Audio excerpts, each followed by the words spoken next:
अनेकदा काही लोकांना नखं खाण्याची सवय असते. अगदी लहानपणापासूनच ही सवय असते.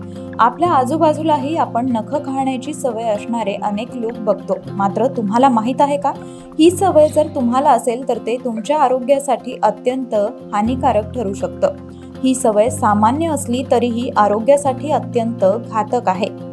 ताणतणाव, चिंताग्रस्त किंवा विचारमग्न अवस्थेत असलेल्यांना ही सवय असते असं म्हटलं जातं. तर काही लोक नखं खाऊन आपल्या भावनांवर नियंत्रण मिळवण्याचा प्रयत्न करत असतात असं म्हटलं जातं. शिवाय नखं खाणाऱ्या व्यक्ती ब्रुक्सिझम नावाच्या आजारानं ग्रस्त असण्याचीही शक्यता असते.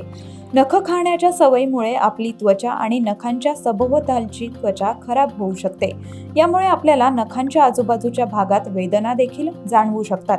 सर्वात महत्त्वाचं म्हणजे आपल्या पोटात बॅक्टेरिया जाण्याचा धोका असतो आणि यामुळे आपण फंगल इन्फेक्शनला बळी पडू शकतो. तसंच चावलेली नखं गिळल्यामुळे आपल्याला पोट आणि आतड्यांसंबंधित संसर्ग होण्याचा धोकाही मोठ्या प्रमाणात असतो. नखं खाल्ल्यानं किंवा चावल्यानं तुमचे दातही तुटू शकतात. तसंच दातांच्या मुळांवरही दुष्परिणाम होऊ शकतात. यामुळे दातांचं आरोग्य धोक्यात येण्याची शक्यता अधिक असते. शिवाय यामुळे हिरड्यांनाही इजा होऊ शकते.